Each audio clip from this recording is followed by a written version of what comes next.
Welcome. This is our first show, the Sacred Source Authority. So I want to first tell you guys a bit about the show. So we are going to be talking about the MCU, the DCU, and the comics that inspire them. So I'm a big comics guy.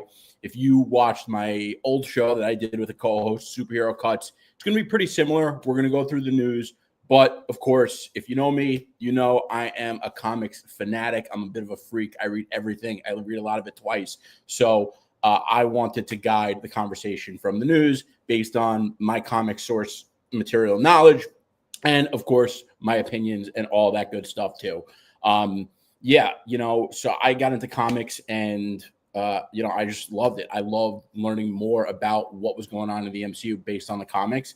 And I hope to be that bridge, your source to the source material. So anyway, thank you guys for being here. We have a pretty good show planned for you today. We are first going to get into, obviously, there's a lot of good stuff going on with Avengers Doomsday. Everyone is hyped about Avengers Doomsday. So we have a lot to talk to you about that. We're also going to be getting into Spider-Man Brand New Day and James Gunn and the Superman Saga, and then some other good comic-related stuff at the end. But let's get into it. Avengers Doomsday. Obviously, the big leak going on right now is that it is going to have none other than Chris Evans, Captain America. Are you pumped to see Chris Evans as Captain America in Avengers Doomsday? I know I am. Listen, I kind of thought this was going to happen for a long time. The reason I thought this was going to happen was because they were bringing in Robert Downey Jr. They're bringing Robert Downey Jr. That I was like, okay, so he's going to be playing Dr. Doom. I thought that was pretty cool. Obviously, a lot of people have mixed feelings on that. But then they did the chair event. And when they did the chair event, that's when it hit me because they were like, listen, if they are going all the way back and they're going to be bringing back the Fox X-Men, which that's like started in the early 2000s, why, and they're already bringing back Robert Downey Jr., why wouldn't they bring back Chris Evans? Because they obviously need bigger characters. One of the problems with the multiversal saga, aka post Endgame, is that people just aren't engaging as much with the characters as much as they did before Endgame. And when it comes to those characters, you have to keep in mind that even Iron Man 2, which is like okay, but people still love that movie because people love Iron Man. And that's a problem with a lot of the projects in the multiversal saga. So how do we know that they're bringing back Captain America? Well, the Russo brothers confirmed that there are two versions of Captain America. They said that Chris Evans, they said that there is basically a young Steve and an old Steve, and they exist at the same time. And I think that's what like the multiverse saga should have been to begin with, like different versions of variants that you see, not just cameo bait, like actual different characters. One of the things that's so cool with the multiverse in the comics, like there's a comic post Secret Wars where Johnny and Ben from the Fantastic Four, Human Torch and the Thing, they go searching the multiverse, right, for Reed and Sue because they don't know where they are. And long story short, they run into different versions of Reed and Sue in the multiverse, and different things happen. Like, Reed lost Johnny and he's depressed and he's like disheveled and he's got long hair and a beard. He's not taking care of himself. Like things like that. That's what you want to see in the multiverse, not just, like some random cameo that like makes no sense. And, you see John Krasinski as Reed Richards for 2 seconds. So I think that's really cool that they're doing this. I love it. My Time to Shine also said that for the multiverse to live, Steve has to die. So when Steve went back in time and returned with the Infinity Stone and lived his life out with Peggy, he created the incursions, and Dr. Doom wants him dead from it. So now we're finally getting into the lore and the plot of what's going to be going on in Avengers Doomsday. So for those of you that don't know, like basically where we are in the story right now is, first of all, it's my favorite comic run of all time. It's the Jonathan Hickman Avengers / New Avengers saga. But basically the incursions were coming. And when the incursions were coming, Tony built the Illuminati with Reed behind Cap's back to try to figure out how to avoid the incursions. And the incursions are what's going to bring us to Secret Wars. What you need to understand about an incursion is that an incursion are two Earths colliding. So the two Earths colliding, either both of them explode and die on that collision, or one of them survives. So Reed basically made something called an antimatter injection system. And the antimatter injection system, and this is why Tony did it behind Cap's back, because he knew Captain America, I always say, and it's really true, you want to talk about like the king of the moral compass in comic book fiction, Captain America is that guy. This is the one time I kind of disagree with him, though. But Tony knew that to use the antimatter injection system, which was a device that they would plant on the other planet before colliding, so that planet would explode and they wouldn't collide to save their Earth. Obviously, there's a big moral question there, because it's kind of like the scene in The Dark Knight where, they're on the two boats and Joker gives them the choice, like, you could blow that one up or they could blow you up. You kind of got to decide.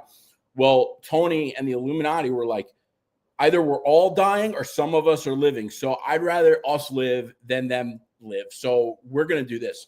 Anyway, it's like, that's like a 70-something comic issue run. So there's a lot that goes on, but that's basically what you need to understand. Anyway, and another thing that happened was Molecule Man was basically planted on each planet to be a bomb and blow that planet up. And that's kind of what created the incursions to start happening to begin with.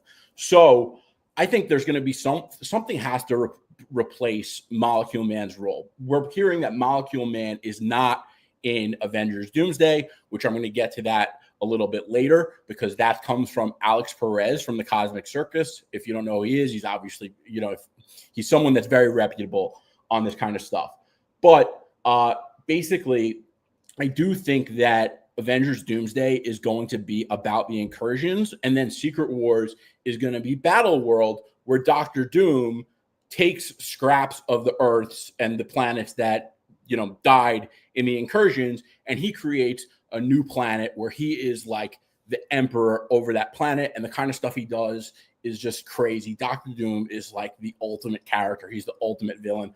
I can't wait. The other thing that they're saying is that Doctor Doom is supposedly going to be the lead in Avengers Doomsday, and that is awesome. Doctor Doom is one of my favorite characters of all time. If you aren't familiar with him, I promise you are going to be a fan. If you like Thanos, if you thought Thanos was a good villain, and he is, but like Doctor Doom is number one, period. There is no one else that comes close, and RDJ is going to deliver. So I think that's going to be awesome. The other thing here is that rumor that we were hearing about Hydra Captain America, which now looks to be false, and that's what Josh from Den of Nerds was saying. I think that rumor was probably kind of lost in translation a bit. I think that they were probably talking about an evil Captain America, or maybe a Captain America with more moral complexity than the golden moral compass version of Captain America that we know. The other thing that they were saying is that basically what My Time to Shine said, for the multiverse to live, Steve has to die. So when Steve went back in time and returned the Infinity Stones and lived his life out with Peggy, that created the incursions, and Doctor Doom wants him dead because of it. So I think we're going to see stuff that had something to do with like what Loki was trying to do and with the time streams. I think that the time branches and, different events happening and altering the timeline and creating new timelines. Like, I think that is going to have some impact on the incursions, maybe even a little bit what we saw from the time stream in Deadpool and Wolverine. I hope we don't see the anchor being stuff. I think the anchor being concept was dumb. I think it's the dumbest thing we've ever seen from Marvel when it comes to like the lore. I think it made absolutely no sense. But the other interesting piece here is that Captain America, they were using a code name for him on set of Luke Cage. Giancarlo Esposito also had a code name. They were referring to him as George Washington Bridge, his character. So I think Kevin Feige is doing a lot to get out some information that's incorrect, because they want to be able to keep surprises so movies could be received better. That's obviously been a big problem during the multiverse saga, and I think that they're trying to get ahead of it in a different way. Basically, if they could throw people off and have a better surprise, people like movies more. I mean, listen, I like covering this stuff. I love talking about it. So I like doing it. But at the end of the day, I do miss going into the movies and not knowing what we were going to expect. And when it comes to comic accuracy, the characterizations are important, but these movies are not duplications of the comic book source material. Okay. And that is a good thing. We don't want the same thing. I don't want to watch Secret Wars be the same movie of the comic that I've read so many times. I'd rather have something new. And there is precedent for that because Infinity War was very different from what the comic was. So was Captain America Civil War and many other things. Of course, sometimes it works, sometimes it doesn't. Like Secret Invasion was completely different. Kevin Feige even told the guys making it not to read Secret Invasion. They should have read Secret Invasion because that stuff was whack. Anyway, yeah. So listen, I think the Hydra Cap thing, I think they were onto something with the moral complexity of Cap. And I think that would be a different way for fans to see Captain America. So I think that was pretty cool. The other thing I want to say was that Josh from Den of Nerds, who I'm a big fan of his show, but he was saying how, he heard they're not really going to make any mention that Dr. Doom looks like Tony Stark, which is what I said from day one. If you watch my old show, Superhero Cuts, you've heard me say that. I think it was a stupid idea. I think when they announced RDJ as Dr. Doom, it broke people's brains. And the way to do it is not to make some corny fourth wall joke. The way to do it is just, he's Dr. Doom now. Iron Man died. But I do think it's also possible we're going to see Iron Man because, again, if they are going back to bringing back the Fox X-Men, that's as far back as they could go, basically. So who else wouldn't they bring back, especially considering that they know fans aren't as engaged with the multiversal saga characters. So I think that is really interesting. But the other thing here is that the young and old Steve now existing at the same time and seeing Chris Evans again, that's the kind of stuff that the multiverse should have been.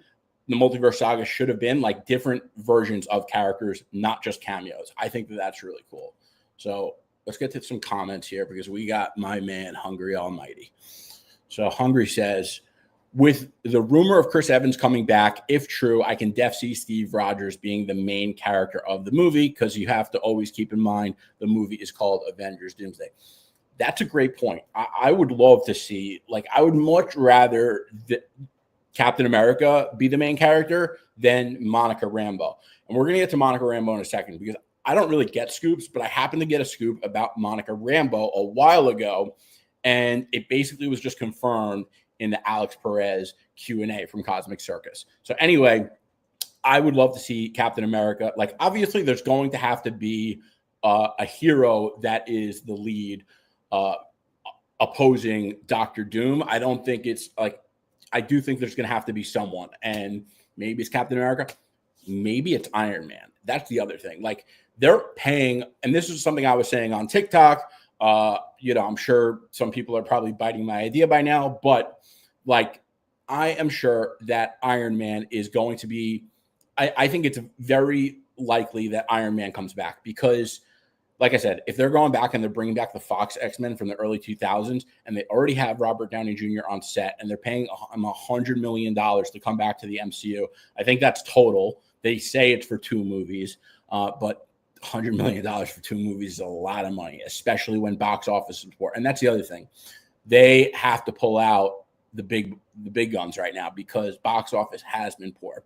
And an Avengers movie cannot flop. They cannot afford that. Okay. Yes, of course, if the Avengers movie doesn't do well, they're still going to make Secret Wars. They're still going to make the X-Men movies. They're still going to make Fantastic Four 2. However, a flop of an Avengers movie would damage the MCU brand prestige. They cannot have that happen.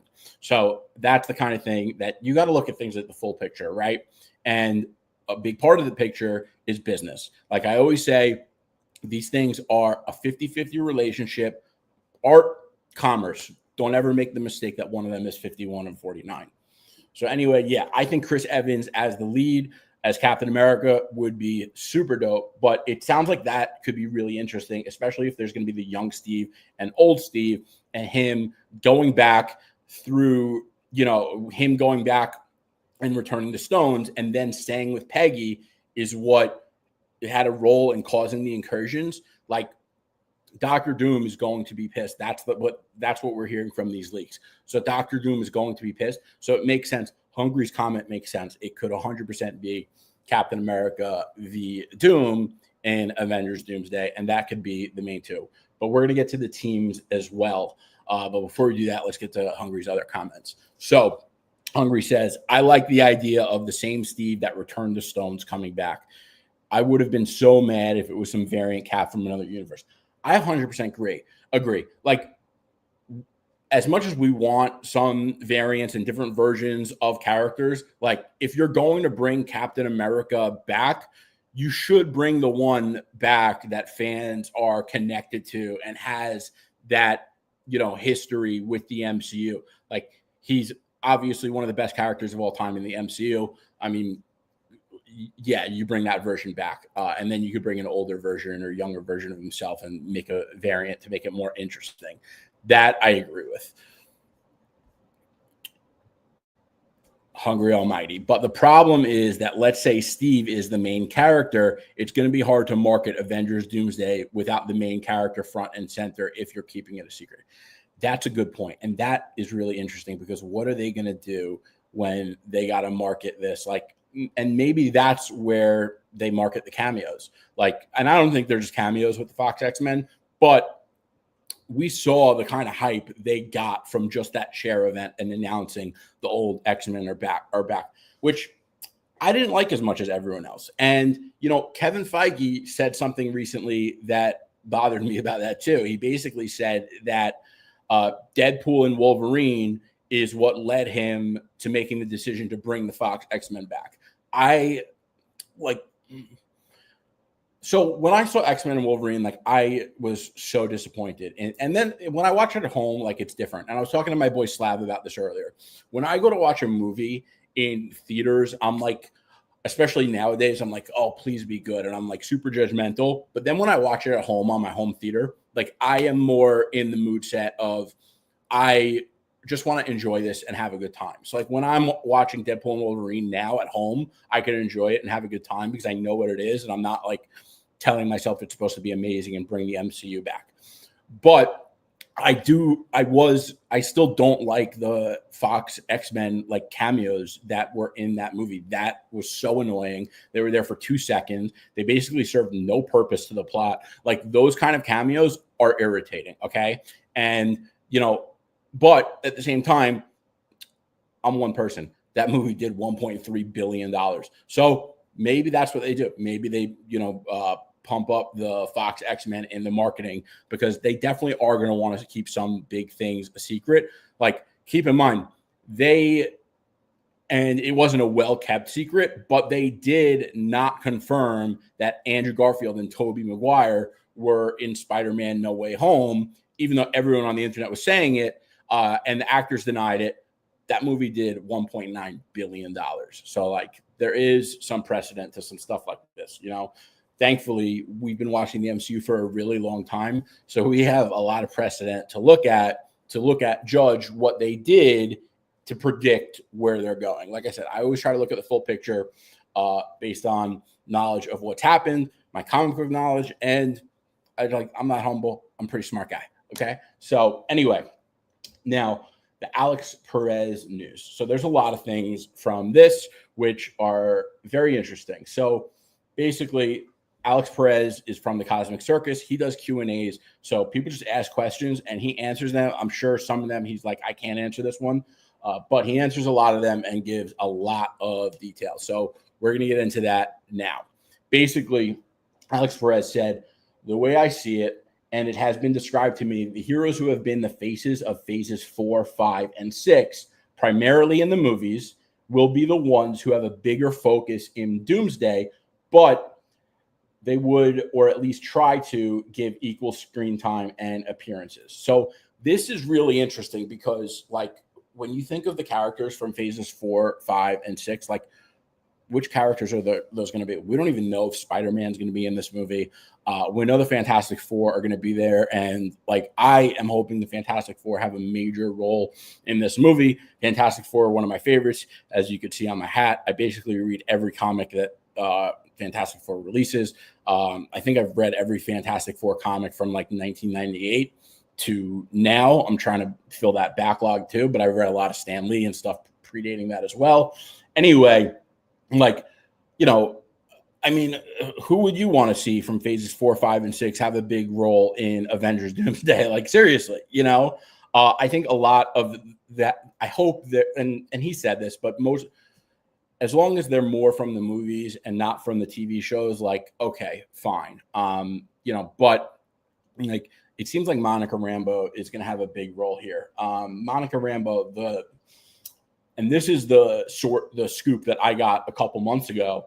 And like I said, I'm not a scooper. Like, I just talk to a lot of people, so sometimes I hear things. But basically what I heard was that in Avengers Doomsday, Monica Rambeau was supposed to be split over supporting either the Avengers because of her relationship with, you know, Captain Marvel, Carol Danvers, or the X-Men, you know, because keep in mind that post-credit scene from the Marvels where she ended up with Beast, and she, you know, they become basically her new family. But ultimately, she's supposed to side with the X-Men and be opposing the Avengers. So that's going to be really interesting. A lot of people like Monica Rambeau. I don't really know what made them like Monica Rambeau because I thought Captain Marvel, the first one, was cool. As much as I don't really like Captain Marvel that much, like, I actually like that movie. And Monica Rambeau, like, I hated WandaVision. I can't even tell you how much I hated WandaVision. But yeah, I guess if you liked WandaVision, maybe you'd like Monica Rambeau. But yeah, so I mean, I guess that could be like a cool turn in the plot because, you know, it seems like we are going to see an Avengers versus X-Men situation. You know, not based on the comics. I'm just saying, like, they're probably going to have a major conflict, especially considering they're from other Earths. So that could be interesting. But yeah, so, like, I think that could be cool. And there's also going to be the other teams where Alex Perez said there's going to be Sam Wilson's Avengers, the new Avengers with the Z, the Fantastic Four, Team Loki, Team X-Men, and then Team Doom. But Alex added, although he doesn't really need anyone.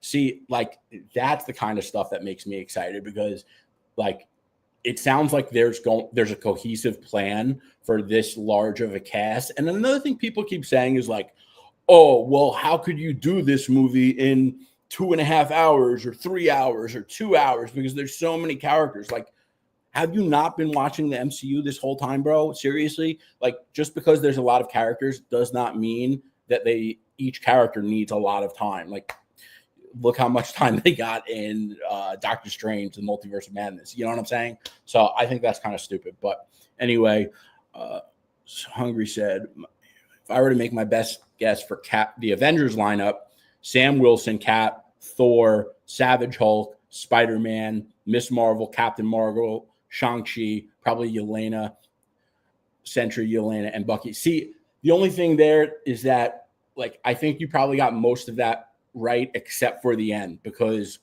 Sentry, Yelena, and Bucky are going to be on the new Avengers. Like, we saw that kind of in the post-credit scene, you know, when they were talking before the Fantastic Four ship came and they were talking about trademarking the Avengers. And that's when Red Guardian was saying new Avengers with the Z, but Bucky tried to talk to Sam about, you know, all being Avengers. And apparently that conversation didn't go well. I love that post-credit scene. I think that was one of the best post-credit scenes we ever got. Come on, man. Oh, Thunderbolts was great. Like, Marvel is listen, the multiversal saga may have been whack for the most part, but Marvel is on fire this year. Like, yeah, Captain America Brave New World was decent at best, but everything other than that has been fire.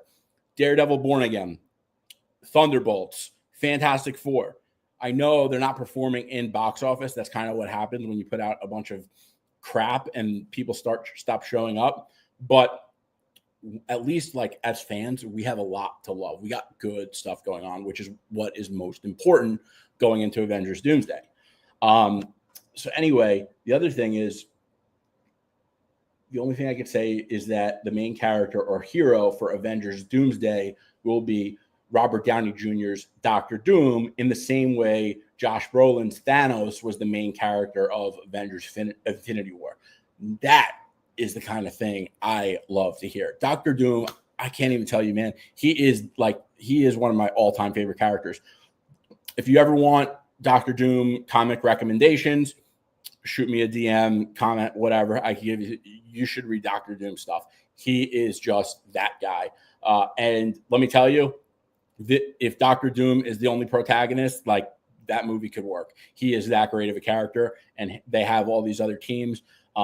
Doctor Doom is like, and it's called Doomsday. Like, it is called Doomsday. So, and what's interesting about the title, other than it being Doctor Doom, keep in mind, first of all, it was supposed to be called Kang Dynasty. So it was always, the title of this movie was always going to be centered on the big bad villain.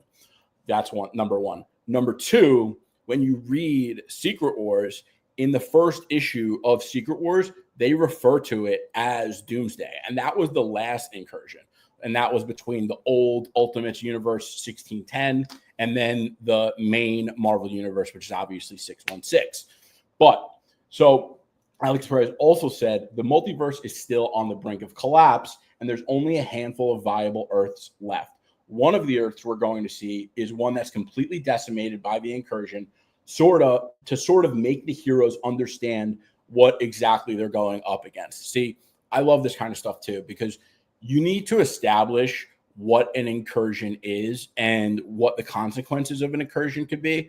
And there's no other better way to do it than to show the audience, like, this is what happens in an incursion. And that way you get all the characters on board with, like, okay, this is what we're trying to avoid. So, but based on the comics, like, it's not going to go well. Okay. Cause we're going into Secret Wars. But yeah. So anyway, let me see if I got more. Carol Danvers is not a bad character. I just don't like Brie Larson as Carol. LOL. See, I kind of agree. I think that Carol Danvers is not a bad character. I also am not a fan of Brie Larson. I don't think that she's always bad in the MCU, but I do think that there are a lot of, like, Marvel sometimes tries to make Captain Marvel a big deal in Marvel Comics, and it doesn't always work out. I think she's actually been okay in One World Under Doom, which is like the latest ongoing major crossover event. But we're only getting her in small doses. So, but Hungry, what made you like Carol Danvers as a character? Movies, comics? Give me a reference, because I'm curious. I'd love to check it out if it's something I haven't seen. Anyway, okay. So, hi, Alex. As we know, the trades reported that Chris Evans and Haley Atwell will appear in Avengers Doomsday. I was wondering if you can elaborate on their arcs' roles in Avengers Doomsday. Alex Perez responds, end of the world, forced out of retirement, a hero's job is never done. See, now that sounds like what Hungry was saying he wanted to see, and I agreed before. Like, we want to see the Captain America that we know and love from the MCU, And by the way, like, there used to be a poster that went viral, and it was called, I forget what the title was, but it was like the Captain America helmet and the Infinity Stones. And it was a fan-made poster for a fake movie that if MCU were to make a movie about Captain America going back to return the stones. So fans have always, and that used to go viral like every day. So fans have always wanted to see that Captain America continue his story. So, like, I have to imagine that when people were reading this, that was one of the things that got people the most hyped. So, like, we're finally learning a lot more about Avengers Doomsday than just the cast, and it's starting to sound really, really dope. But yeah, so like, I mean, what else? What do you guys want to see in Avengers Doomsday? I'm curious because I know a couple things. Like, I want to see the incursions. I want to see Doctor Doom establish himself as a strategic villain. You know, one that's like sometimes wants to do. Sometimes he does things that are like noble or the right thing to do, but he has a very twisted sense of what's right, and he doesn't really care about what he has to do. Like, that's the thing about heroes. You know, heroes have a code. Doctor Doom is just the ends justify the means kind of guy. You know, Doctor Doom also has a lot of charm. Like, he's very good at getting people to like him when he needs to the extent that there's a comic, a Fantastic Four comic, where the Fantastic Four remove Doctor Doom from Latveria, and they take over and they try to make the place better. And what they find is that, number one, Doctor Doom always told them that the Fantastic Four are like evil people, so they hated them off the rip. But what they also found was that the Latverian people love Doctor Doom. And it's almost similar to, like, you know, around the world, obviously, Vladimir Putin is seen as an evil tyrant dictator, you know, because he is. But like, the Russian people look up to him. They love him because they see him as someone who's you know, leader for them that always provides, and they think they have a good standard of life because of Putin. And it's no different with the Latvian people and Doctor Doom. And to push it even further, the One World Under Doom ongoing right now, basically, Doctor Doom became the Sorcerer Supreme in a comic event that happened last year or the year before. It was called Blood Hunt. Anyway, Doctor Doom became the Sorcerer Supreme, and now he is the emperor of the entire planet. So he's basically made the entire Earth a one nation state, and like, most citizens on Earth are like, this is great. Like, things are growing great. Doctor Doom is great. And Doctor Doom is savage. And he's always like, see, the Avengers, the Fantastic Four, they couldn't do this for you. They couldn't do that for you. But me, Doctor Doom, I did it for you in a day. You know, like, things like that. So it's really interesting. And I would love to see that kind of ideological leadership conflict paired with the moral complexity of the heroes versus villains, because I think those always make for the best stories.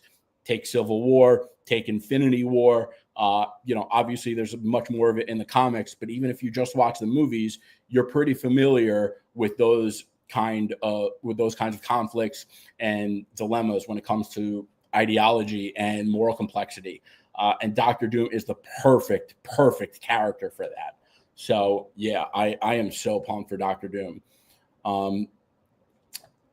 What else? Okay, so Avengers Earth's Mightiest Heroes made, which, if you don't know, that's like one of the more popular Avengers TV shows. I've actually watched a couple episodes. It's pretty good. I need to watch the whole thing though.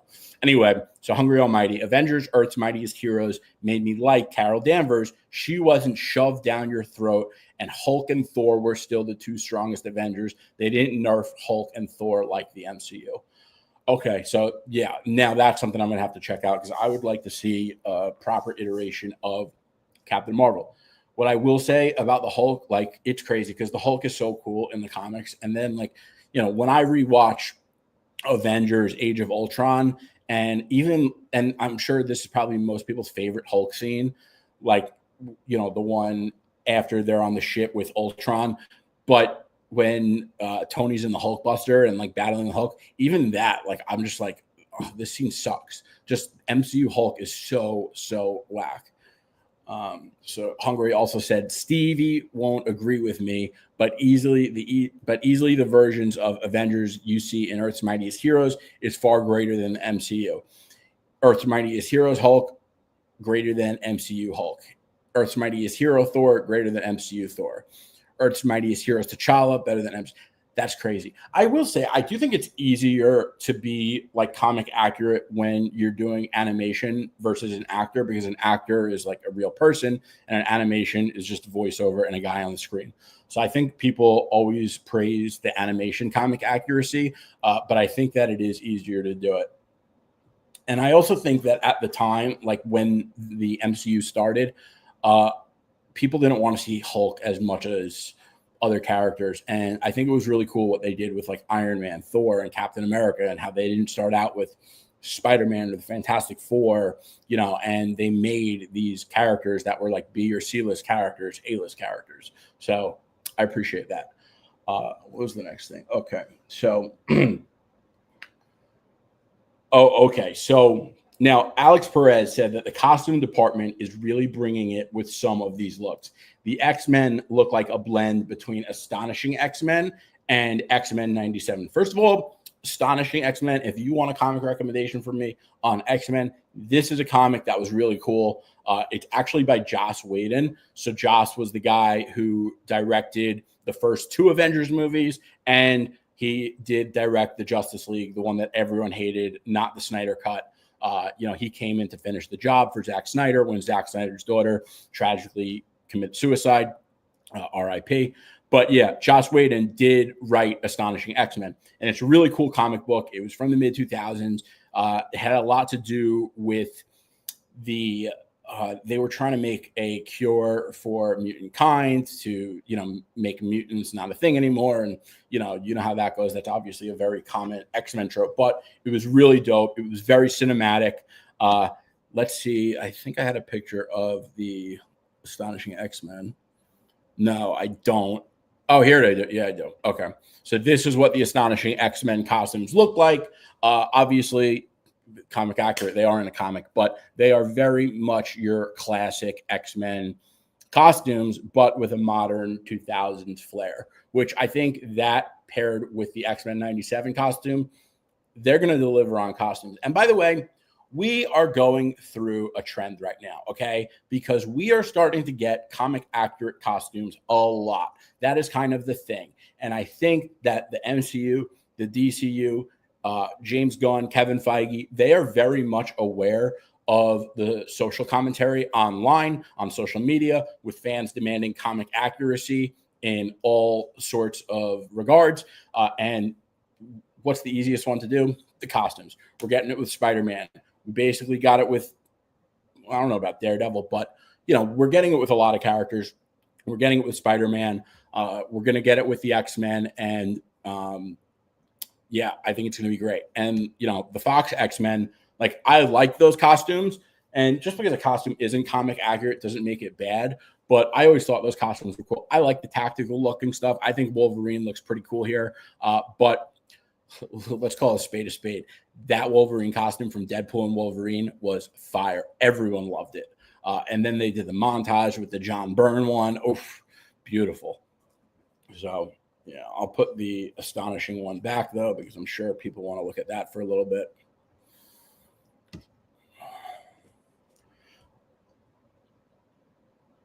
So Alex Perez also said, I could see them doing a casting update before the end of the year, but I really wouldn't expect any big surprises outside maybe one or two I've heard, but being brought in for Avengers Doomsday. See, that one's really interesting to me because one or two being brought into Avengers Doomsday, like, yes, we're talking about Captain America, but like, are they going to announce that Steve Rogers is coming back with Chris Evans? Are they going to announce that RDJ is also playing Iron Man? Who else could that one or two be? Or are they saving the announcement for that they worked out that Spider-Man's going to be in it? By the way, you know who I don't think is going to be in this movie?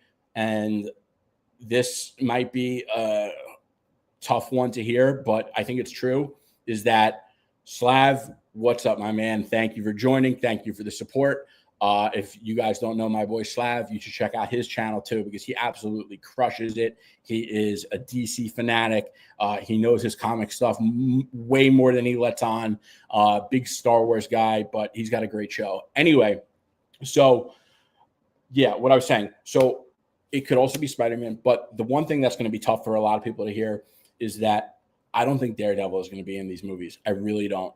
And I think it has to do with the fact that as much as Daredevil Born Again we all loved, it didn't chart well, okay? Like Agatha did better on Nielsen ratings than Daredevil Born Again.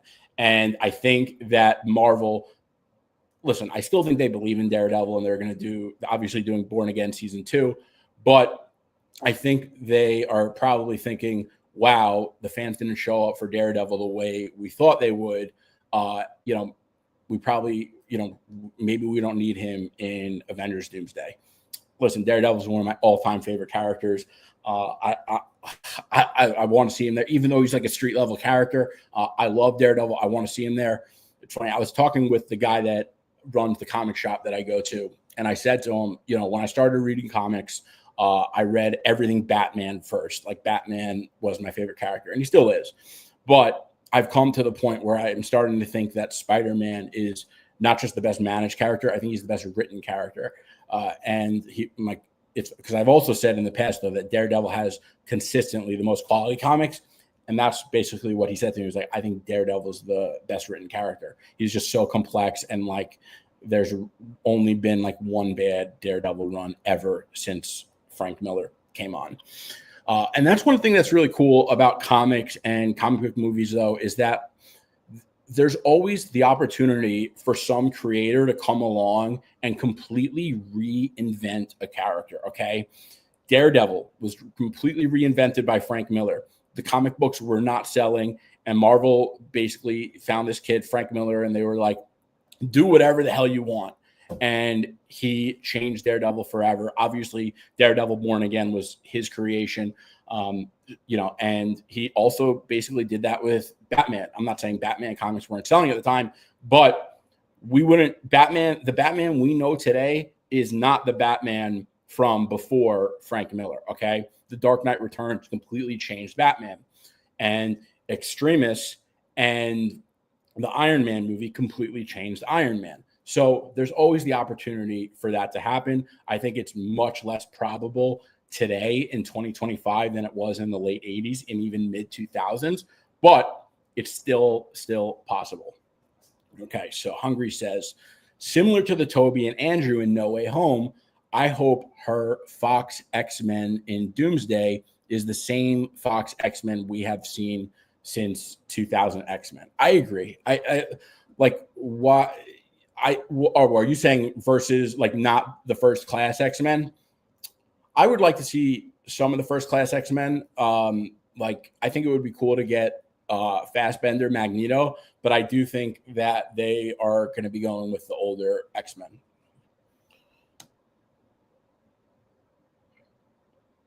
All right. So someone asked, any ideas on what Doom's motivations will be in Doomsday? Alex Perez said he sees the incursions that are happening as a danger to the multiverse, and he wants to put a stop to it using a young Franklin Richards. He sees himself as the hero in this story and will do whatever it takes to make sure he stays on top. What did I say before? Ends justify the means. The other interesting piece here is the fact that Franklin Richards, we saw Doom come for Franklin Richards in the post-credit scene. The other thing I want to say about the post-credit scene that's interesting is that Sue is the one, and I heard this from Josh Den of Nerds. This was his point that he made. So I want to make sure I give credit to people when I use their ideas. But the thing that he said was, Sue is the one that keeps the good relationships with the villains, and he's 100% right. We saw that with Mole Man, and I think there were a couple others he mentioned too. But Mole Man, he even said, I hate the surface dwellers, but I trust Sue. So maybe Dr. Doom also came to talk to Sue and not just for Franklin. But I do think that Dr. Doom is also after Franklin's powers and the power cosmic, because you could do crazy things with the power cosmic. So I think that that's a big piece of it here too. But learning about Doom's motivations and the fact that he's after Franklin makes me also think that we are going to have Fantastic Four are going to have a big role. If Franklin has a big role, the Fantastic Four have to have a big role. And if Doom's motivations are revolved around Franklin, Fantastic Four have to be involved in that too. So I love that. I love hearing about Doom's motivations. I love that he's going to be trying to stop the incursions. I love hearing that he is, that basically putting the pieces together that the Fantastic Four are going to be more involved. But yeah, that's awesome. It's awesome to hear. I mean, this kind of stuff is getting me so hyped for Doomsday. Like, before, I got to tell you, that share event, like, I was not so happy with it, but this is what I like to hear. So someone else asked, "Hi, Alex. Hope all is well. Will Molecule Man be in Doomsday?" Alex Perez says no. And again, they're going to have something is going to take Molecule Man's role. And I'm not saying that there's going to be someone that's going to have a bomb and that's going to be like a earth-shattering bomb or, antimatter injection device. But they're going to have something that causes the incursions. I don't think that Captain America going back in time and deciding to stay with Peggy is the only thing that's going to cause the incursion. And the reason I don't think that's going to be the only thing is because there have been so many things that have created a new time branch, right? Maybe all of them together, but like one single time branch, unless they're going to go with the anchor being concept, maybe. I hope they don't, because I think the anchor being concept is stupid, and I don't think they're going with it because they haven't mentioned it once since Deadpool and Wolverine, and there have been a ton of projects since then.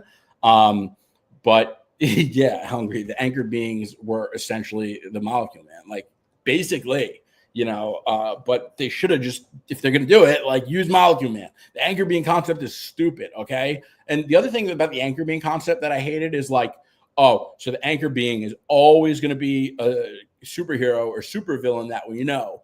It's never going to be someone, and I'm not saying it's not going to be a random barista working at like a Starbucks or something, but an anchor being could still be someone that has like great importance to the world that isn't a superhero or a supervillain, like someone like Steve Jobs or someone like that,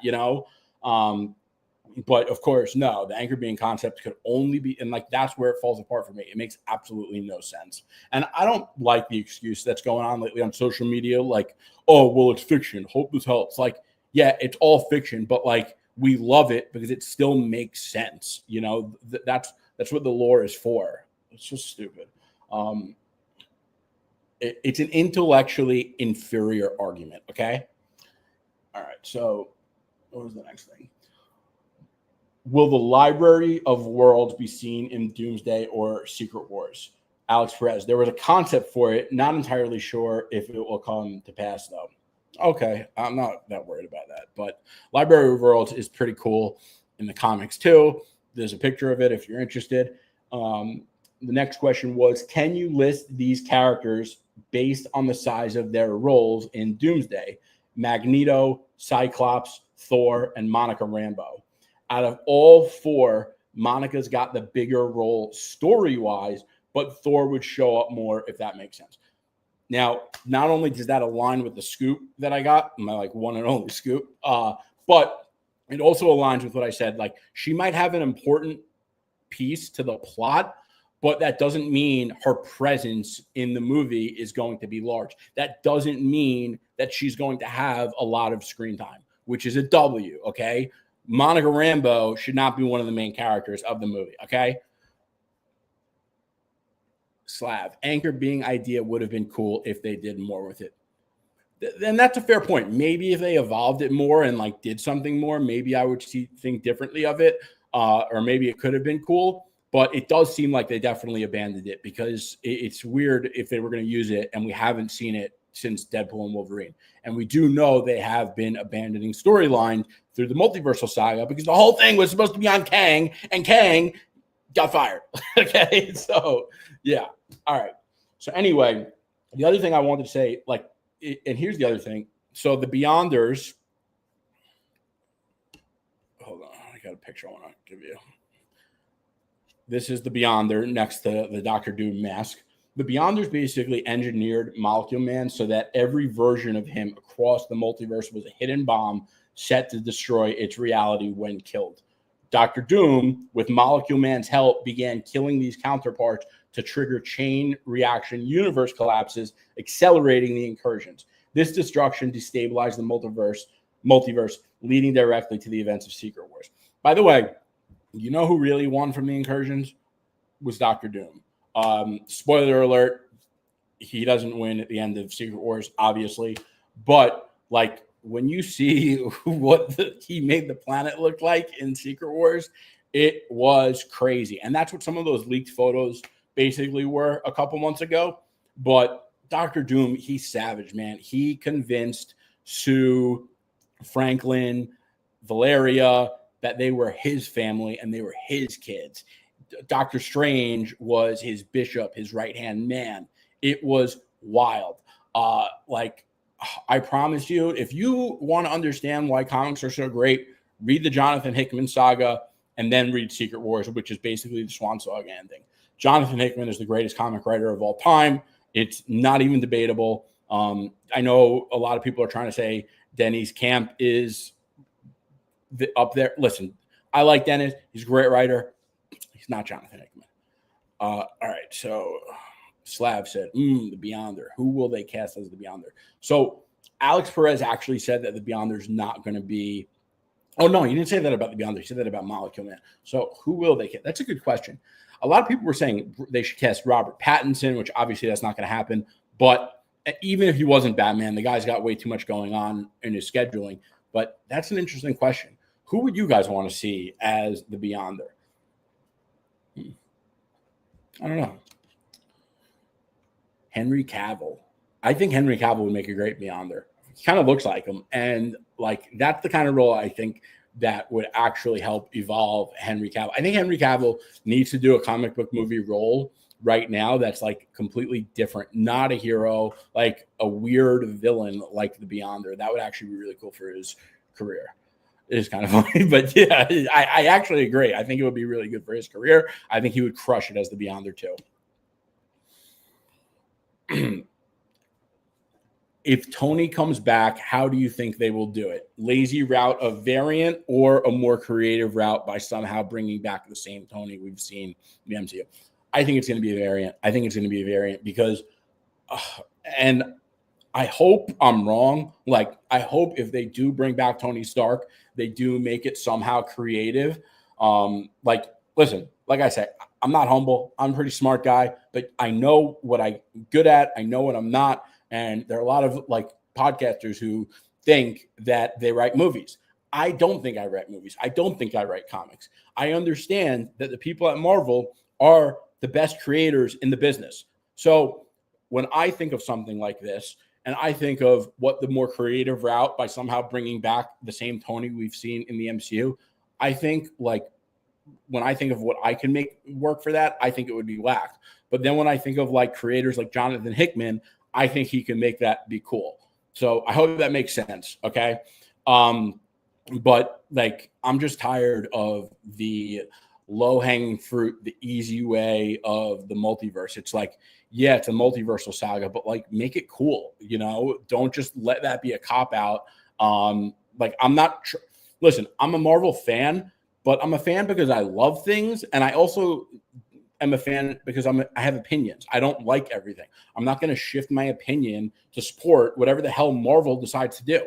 And because I'm a fan, like I want to see the best things. And I'm not just going to change my opinions to make it easier on Marvel. Like I appreciate those of you that are willing to spend time watching my show. And I think you deserve my honest analysis. Okay. And not just, and I just want to do that anyway. But like, I respect your time. I respect your attention. So I want to give you the very best version of my thoughts that I could give. Otherwise, like, how could I expect anyone to give me their time and listen to me? You know, I hope that makes sense. So, okay. So that's it for the Alex Perez. You know, that's all that I'm going to go through. There's a couple more questions and answers, but I think that was like, those were the good ones.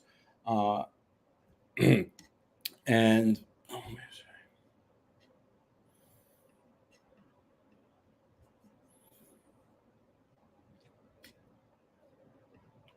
okay, so the other thing is that Ryan Reynolds posted this to Instagram, which is very interesting because the timing of it, obviously, he understands that everyone's talking about Avengers Doomsday and the movie's coming out next year. And he didn't just post this because it was a t-shirt lying on his bed. Okay.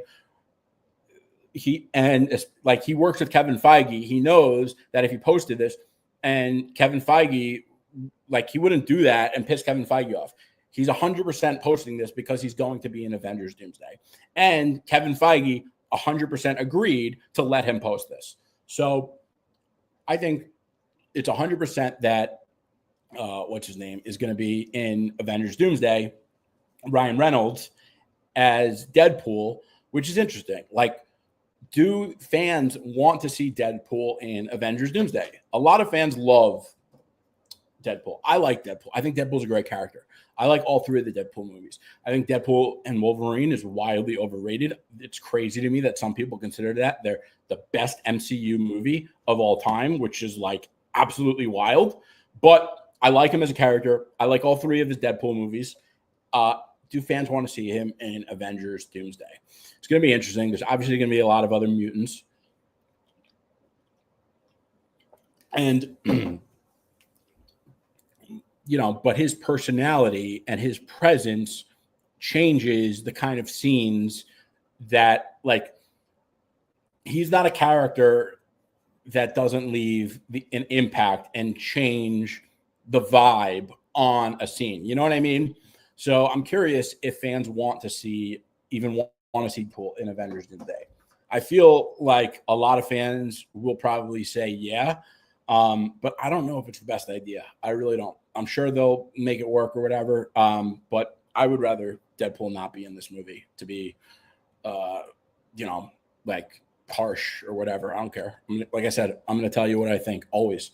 So yeah. Am I the only one who doesn't care that Deadpool will be in Avengers Doomsday? I really don't want to see him in it. LOL. See, I'm with you, but I care. Like, I would rather not have him in this movie. I'm not saying I don't want to see Deadpool 4. I want Avengers Doomsday to be like a serious movie with real stakes and not Deadpool making silly jokes. Like, what are we doing? And the other thing, when everyone was, oh, James Gunn's going to make Superman silly, like, that's stupid. But now people are going to be for having Deadpool in Avengers Doomsday. Like, you don't think Deadpool's going to make it silly? I'm not saying he's the whole movie, but the scenes he's in, it's going to be silly. And I don't like this idea. I don't like it at all. Okay. So yeah, but whatever. It is what it is. It's not my choice. Okay. So now we're going to get to Spider-Man. All right. We got a lot to talk about on Spider-Man. I love Spider-Man. I really do. I also read every Spider-Man comic, and I've read every Spider-Man comic since like 2000 and after. So Spider-Man, I have a lot of favorite characters. Like, it's a rotating list. I don't just have one favorite superhero, but Spider-Man is definitely up there for me. Okay. And I just love how I think it's incredible that they made these set photos go so viral, and like everyone is so hyped over Spider-Man Brand New Day based on the set photos. The entire rollout for Spider-Man Brand New Day has been a masterclass. Since the second they unveiled the title with the title card and that font, and now these set photos and like the ones where he's swinging and, jumping out of explosions on the Punisher van, all this kind of stuff. It is truly something amazing to watch. And I think this movie is going to be, I think this movie has a potential to be $1 billion movie. And it's going to be crazy when that happens, because it's been a while since comic book movie has done $1 billion. Actually, not that long, because it was a year ago. It was Deadpool and Wolverine. But I think this movie has potential to do $1 billion. And, listen, we'll see. 2026 is this release date is basically a full year away. So there's a lot of factors that go into whether a movie does $1 billion in box office, and the landscape of the, cinema and economy are, it could be very different from what it is right now. But I think that it's really interesting. And the other thing is, they're saying that they're trying to keep the villain a secret. So supposedly they're saying that Marvel is supposedly keeping the main villain a secret. I know we're supposed to see Tarantula. We're supposed to see Scorpion coming back, maybe even Tombstone, Chameleon, and Prowler. And we know that Spider-Man is supposedly going to be, fighting the Punisher and the Hulk, and there's going to be a villain that's kind of manipulating that behind the scenes. So I think, first of all, I love Tombstone. Tombstone is such an underrated villain. They did a comic like a year or two ago, Gang War, and Tombstone manipulated the out of Spider-Man, and it was sick. I know a lot of people hated that comic run, but we're going to get to Spider-Man comics and the bandwagoners at the end. But Tombstone's a really good villain, and Spider-Man has a lot of great villains that you wouldn't know of if you only watch the movies. And Tombstone is one of them. But, what I really would love to see Norman Osborn. Okay. Now, this is something I have been saying for a very long time, is that Norman Osborn is a much bigger character in the Marvel Universe in the comics than he has been in the movies. In the comics, he not only is an entrepreneur behind Oscorp, but he also at one point did a hostile takeover of Hammer Industries, while Hammer Industries was doing a hostile takeover on Stark Industries. And he took the Iron Man suits, absolutely put Tony Stark through hell, but he took the Iron Man suit, made himself Iron Patriot, decked it out in red, white, and blue, things like that. He's gotten the Carnage symbiote while being the Green Goblin, and became like a combination of Carnage and Green Goblin, and he became Red Goblin, which is really cool. So I think that not only Spider-Man needs Norman Osborn, but the Marvel Universe needs Norman Osborn. But I don't know if I still would want to see Norman Osborn be the big bad of Brand New Day. I would like to see Norman Osborn have a role in Brand New Day, but I would also like to see him, grow and evolve as a character, and his relationship with Peter evolve, and have him be the Green Goblin down the line. And that's kind of what I think the Spider-Man Insomniac video games are doing as well, because Norman Osborn was in the first one, he was in the second one, and obviously we haven't seen him as Green Goblin yet. But Norman Osborn could have a much bigger role than just being in Spider-Man movies, and I think that would be really cool. I think another villain that a lot of people aren't talking about is Hungry. I got to go, but I'm going to leave a couple of comments for you to read in the end after the docket. Hungry, I appreciate you. I appreciate you coming and your support. So thank you. I'll get to your comments for sure. But what about Kingpin? Kingpin would be really cool. And Kingpin is the kind of guy that could manipulate, Punisher and Hulk and Spider-Man to all be fighting each other and be the big bad. And Kingpin has now had, he's had his presence in Hawkeye, in Spider-Man in Daredevil Born Again. I think that would be really cool to see Kingpin be the big bad, someone that we've seen be established previously. But I also want to see Harry Osborn. I want to see Gwen Stacy. I would love to see a Hobgoblin, maybe someone like Roderick Kingsley be the Hobgoblin, or Phil Urich. The Hobgoblin's pretty cool because, a lot of different characters have been the Hobgoblin. So it's interesting that they're keeping it a secret, but I love that they're doing it. As much as I want to know the villain, and this is probably one of the Marvel pieces of news I want to know most, I want to walk into that movie not knowing everything. So, yeah, I think it's pretty incredible, and I think this movie is going to be amazing, and it could go down as the best Spider-Man movie ever. The other thing that I've always said is, the thing about Spider-Man movies in the MCU is that a lot of them all of them have pretty much compromised on Spider-Man to some extent to push the rest of the MCU story forward. And it seems like they're finally giving us a Spider-Man movie to focus on Spider-Man and do the character of Spider-Man justice, rather than just use him for the rest of the MCU. What's really interesting is that they're doing it at a time where they really need that movie to push the rest of the MCU forward, considering it's coming out 6 months before Avengers Doomsday. But I'm still really hyped. I'd still prefer to get a classical Spider-Man movie. I don't like to say grounded or street level because everyone has a different definition in their mind of grounded and street level. But when I say classical, you know what I mean. A classical Spider-Man movie. That's what I want to see. So, okay. Let's get to Hungry's comments before we move on to the next thing. I know the Brand New Day title, they are taking the name off of a comic, but I prefer if they gave a more catchy name like Spectacular Spider-Man or Ultimate Spider-Man or something. You know, I really like the Brand New Day because I like that it points to a comic run, and like we know a lot about that comic run, which for reference, No Way Home was heavily inspired by a comic that was the Spider-Man comic that came just before the Spider-Man comic Brand New Day. No Way Home was based on One More Day. And in One More Day, Aunt May was deadly sick, and Peter makes a deal with Mephisto, the devil, to trade his marriage to MJ for Aunt May's health. And I think everyone forgot who he was also. But yeah, and everyone forgot who he was, which he was on his secret identity. He announced that he was Peter Parker during Civil War. You know, when he joined Tony in being pro Registration Act, he had to say who he was.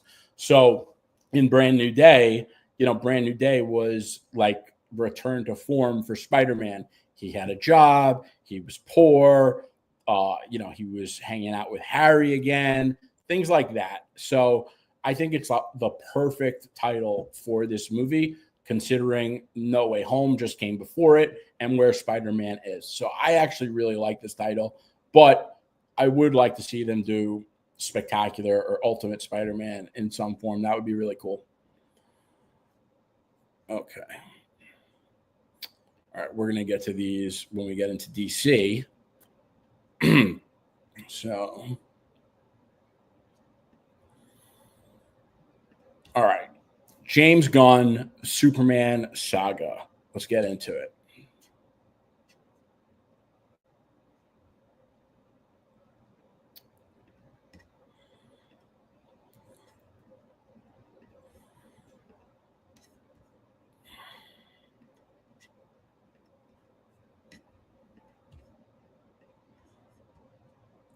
So James Gunn announced that they are now doing the Superman saga, and it seems like they are going to be threading Superman with Supergirl. Obviously, they're going to be telling us some, you know, new information in Peacemaker, but it seems like they're focusing on the Superman saga, and this got me pretty excited because, you know, now we have the potential to have Superboy and the Super Family, which, by the way, we know people outside of the world of comics kind of like. Superman and Lois did their own version of the Super Family towards the very end, and people loved it. I loved it. I loved that show. You know, I gotta say, I wasn't the biggest Superman fan, and what I really wanted from the Superman movie was to get me reading more Superman comics. I still read a lot of Superman comics, but now I'm like going back and reading more Superman, which I really, really love. And what I gotta say is, they also teased part of the behind the scenes of making Superman. And in that teaser, they showed a sketch of the villain Brainiac. And we got to talk about Brainiac, okay? Listen, I love Lex Luthor, but I don't know if I equally love Brainiac. Like, I love Brainiac. Brainiac is such a great character. He's such a great villain. I love villains. Like the good. Some villains are just such good characters, like, and that's what makes this whole thing work so well. And the thing about Brainiac that makes him really interesting is that he is an alien, or sometimes in modern forms he could be an AI, but he's traditionally an alien, and he goes to different planets in the multiverse and collects all the knowledge, and then he uses that knowledge to go destroy other worlds. And that kind of like intelligence collection, along with, you know, lack of morality, is such a perfect villain and story to tell in the time of AI, where we're racing forward with AI with no regard for anything, and data collection and data brokers and all that kind of stuff. So I think this could be a really cool story to tell that could have a lot of real world parallels and could make people think. I like movies that make you think and have big ideas. Like that's why I love Jonathan Hickman as a comic writer so much. His comics like really make you think about things differently. Like the way you walked out of seeing The Matrix the first time. So I think Brainiac could be really, really cool and a really good choice of villain.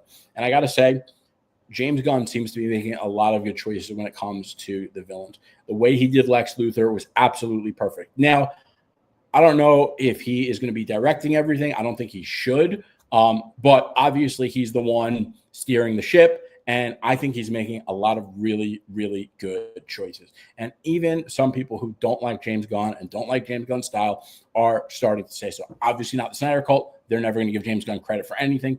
That's okay.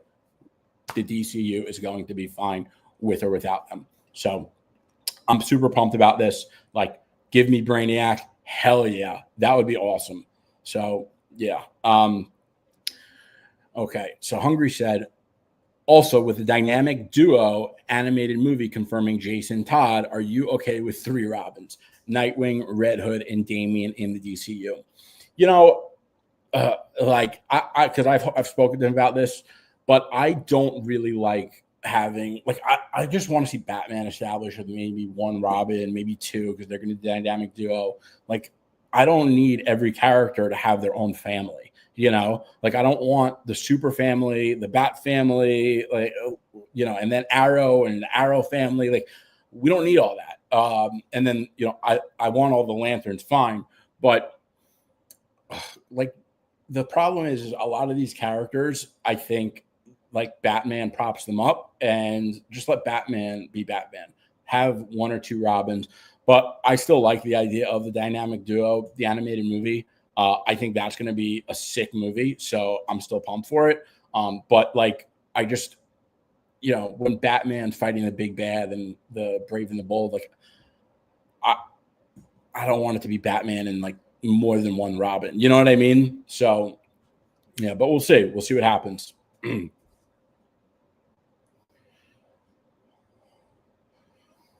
Okay, so the other thing he said, and this is interesting because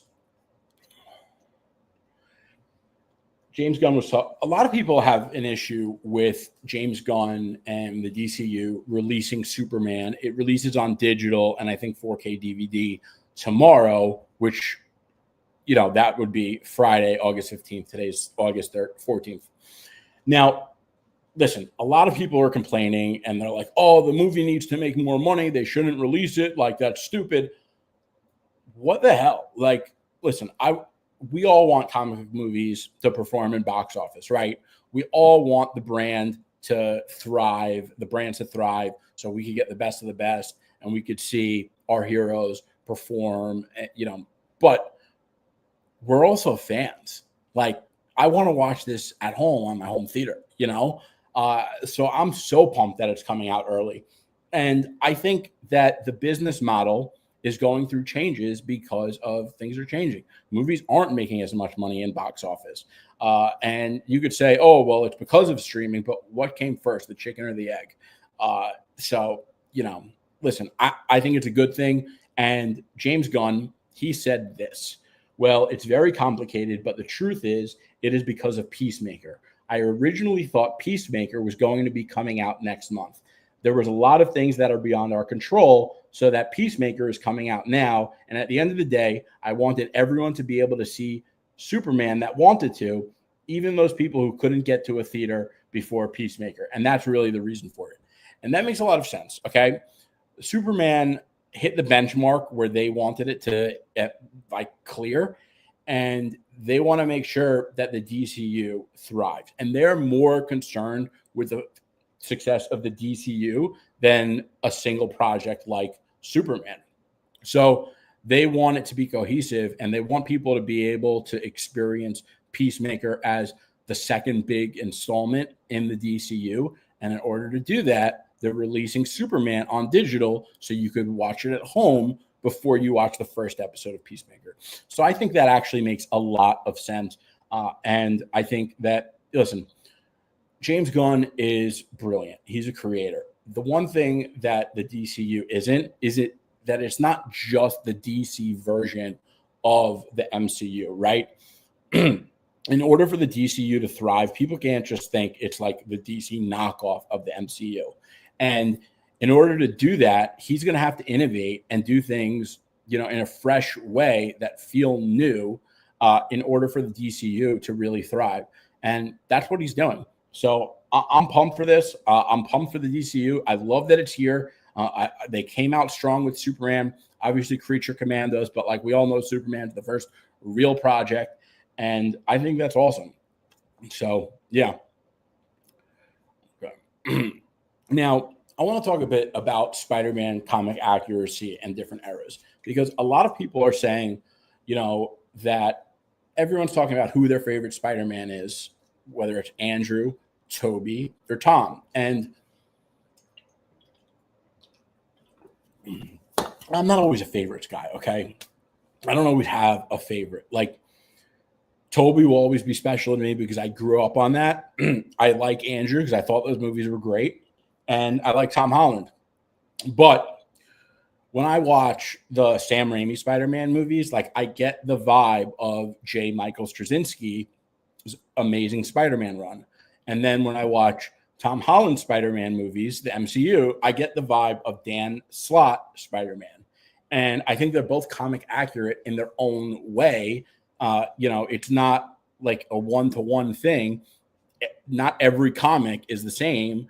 So I think that, Tobey Maguire's Spider-Man is very comic accurate to the Spider-Man in the J. Michael Straczynski, a.k.a. JMS Amazing Spider-Man. And Tom Holland's very comic accurate to the MCU Spider-Man that we've seen. And that's okay. I think they're both great. I think that Andrew's great too. And by the way, the other thing that's going on also is that I want to say is like the Amazing Spider-Man comic discourse is insane. Okay. Basically, what you have to understand is that in One More Day, which was what No Way Home was inspired by, is that No Way Home, One More Day, when they ended Peter's relationship with MJ, some fans, all they care about is that. And they're just like, oh, well, Marvel won't let Peter be happy, or they won't let Peter be with MJ, or MJ now has a boyfriend named Paul, so we hate Paul. Like, I hate to break it to you, but Spider-Man is not supposed to be happy, okay? It's like a hard truth, but it's true. Even if you've only watched the movies, you should understand that. And that's okay. Like the stories are great. Spider-Man comics are great. They haven't gotten bad. So people basically act like everything that's come out since One More Day is bad because his marriage to MJ was over. And that's just not true. And I feel like a lot of comic fans are afraid to say that they like Spider-Man comics. Like there's this weird thing. And now with the new Joe Kelly run that's out of Amazing Spider-Man, more fans are finally admitting that the new run of Spider-Man is great. But there's a bunch of people who I think, like I said, it's like groupthink. They are afraid to voice an opinion that isn't of the group that they want to be a part of. And it's horrible. It's crazy. It's crazy to see. We see it in politics and we see it with movies and comics. And Spider-Man comics are a huge victim for that. And I got to tell you, other than the Zeb Wells run, like I think every Spider-Man comic run post JMS has been great. Not good, great. So it's crazy, but it is what it is. Okay. And now we're going to talk about the last thing is the Marvel DC crossover. Okay. So the Marvel DC crossover, like they are pairing Deadpool and Batman together, and everyone is so hyped for it. And I got to say, like, I'm just not, I don't understand why people are going so crazy over this crossover. It feels to me that people are just excited that Marvel and DC are working together in a crossover again. and they're not really thinking about the quality of the story, because there are much better characters to pair up Batman with than Deadpool. And there are much better characters to pair Deadpool up with than Batman. Like, Batman should have been paired up with Daredevil. Everyone's always saying Daredevil is Marvel's version of Batman, which in a lot of ways is true. Even Brian Bendis, when Brian Bendis wrote Daredevil, like, everyone wanted Brian Bendis to write Batman. 10 years later, DC finally brought Brian Bendis over to their company, and they let him write Superman. It's like, and he said that I wanted to do Batman, and if I did Batman, imagine that Daredevil was my Daredevil run, which his Daredevil run is iconic. It's like one of the greatest runs of all time. Anyway, he said that Daredevil run, imagine that was the first half, and then my Batman run was going to be the second half. And like, when I first heard that, I lost my mind. And these companies, sometimes they make bad decisions. Just because something's comic accurate doesn't mean it's good, and like, they should have paired up Batman and Daredevil.